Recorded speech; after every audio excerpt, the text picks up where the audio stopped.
सचिव से वार्ता के लिए जो निर्धारित समय था वहाँ हमारे 5 प्रतिनिधि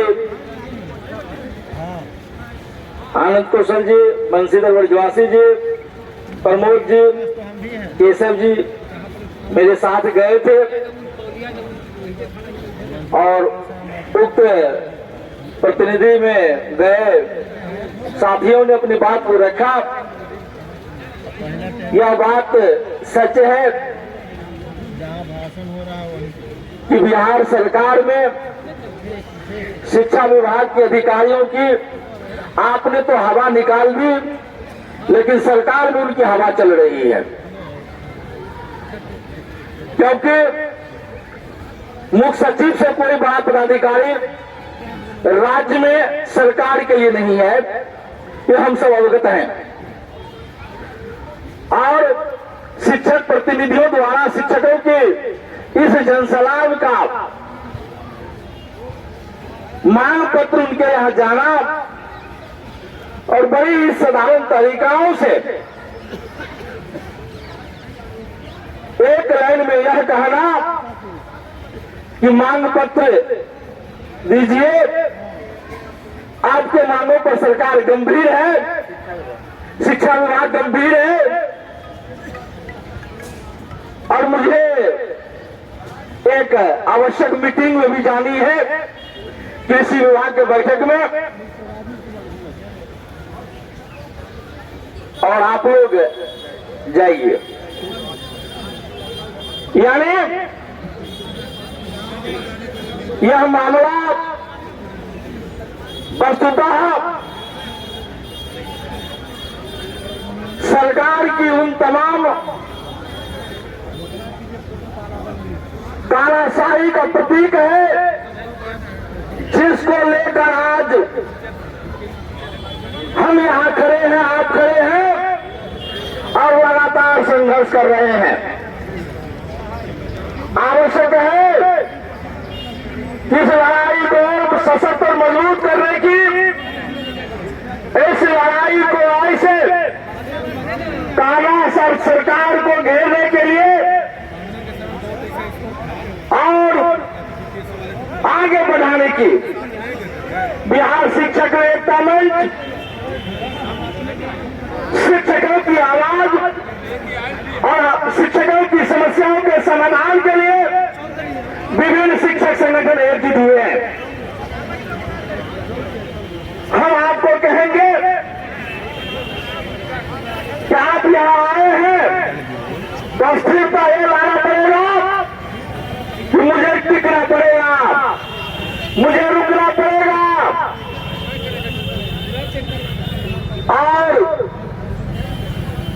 इस आंदोलन को व्यापक करने के लिए हम चाहेंगे तमाम हमारे बिहार शिक्षक एकता मंच के अध्यक्ष मंडल के सदस्य हैं यहाँ। मैं इससे 10 मिनट का आप लोगों से वक्त लेता हूं, बातचीत करके एक निर्णायक निर्णय पर इस आंदोलन को पहुंचाएंगे। आपको निराश नहीं होने देंगे। ये लड़ाई को मुकाम तक पहुंचा के ही बिहार शिक्षक एकता मंच बनेगी, चाहे हमको 3 रात हराना पड़े, जहां जाना पड़े, जहां घुसना पड़े, हम वो करने के लिए तैयार हैं साथियों। इसलिए हम तमाम अध्यक्ष मंडल के सदस्यों से आग्रह करेंगे जो इधर उधर हैं वो 2 मिनट में मंच पर आ जाए और हम इस निर्णायक लड़ाई को आगे कैसे बढ़ाएं। आप तमाम साथियों से हम कहेंगे कि कोई नहीं जाएंगे, आप रुकिए। आप अगर नहीं रुकेंगे तो निर्णायक लड़ाई में बाधाएं होगी। इसलिए लड़ाई के लिए तैयार रहिए। कैसे लड़ना है विशेष बात आपको संवेदक महोदय बताएंगे, लेकिन इतना दिमाग में बैठा लीजिए कि आग का गोला है और इसमें डूब कर जाना है। सुनो लड़ाई नहीं है आसान, ये आग का दरिया है और इसमें डूब करके जाना है और तभी आप पा पाएगा। सोना जब आग पर जलता है तो और निखरता है और जब नकली पीतल रहता है वो जल करके उसी में भस्म हो जाता है। इसलिए हर हाल में आप लोग जलने के लिए तैयार रहिए और इनकलाबी साबित कीजिए। आज के इस वार्ता से हम सभी बहुत मर्माहत हैं। जो हमारे आपके परिवार के वोट पर सत्ता में बैठे सत्ता के दलालों ने हम लोग को कुचलने का एक साजिश है। इसको मुंहतोड़ जवाब देने के लिए सर में कफन बांधकर जान हथेली पर लेकर जिस तरह अंग्रेजों के खिलाफ लड़े थे उसी तरह इस सरकार के खिलाफ लड़ना होगा, तभी जाके आपकी जीत पक्की हो सकती है। अन्यथा की स्थिति में इस सरकार से लड़ाई आसान नहीं है। जो माननीय नीतीश कुमार जी हैं, जो हम लोग के मुख्यमंत्री जी हैं, यह दोनों आदमी को ठगने का काम किया और हमारे आपके मत का प्रयोग करके सदन में बैठने का काम किया। तो इसमें हम एक और बात कहेंगे कि हमारे पक्ष का विधायक और विपक्ष का हो वह कोई मेरे लायक नहीं है। इसलिए अगर हमारे सम्मान की बात है तो हमारी लड़ाई के लिए सदन में इस्तीफा पर आए तो उस पर विश्वास हो सकता है, नहीं तो यह लड़ाई आपकी लड़ाई है और कमर कस के लड़ना होगा, नहीं तो सरकार से जीत नहीं पाएंगे।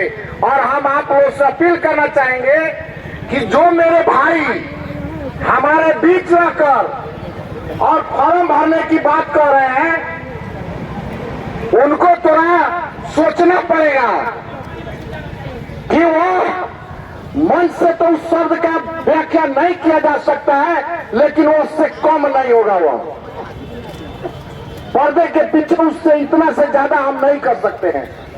इसलिए यह आपकी स्वाभिमान है, आपका बाल बच्चे और रोजी रोटी का सवाल है और आपके बाल बच्चे का आप अगर लड़ाई अपना लड़कर नहीं जीतेंगे तो आपका पीढ़ी पर पीढ़ी उसका आत्मबल टूट जाएगा। आने वाला कल उसका आत्मबल आगे बढ़ने की कोशिश नहीं करेगा।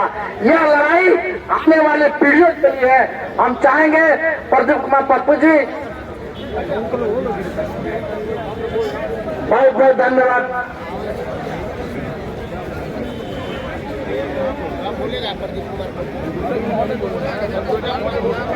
बाबा इसका मतलब है कि शिक्षा विभाग, हम लोग तो कह रहे हैं कि बिहार के जो शिक्षा विभाग के जो अपर मुख्य सचिव है उनकी तानाशाही चले तो वो क्या हमारे फेवर में निर्णय करेंगे, जो जिससे हम लोगों का विरोध है वह क्या निर्णय करे। और राज्य का मुख्य सचिव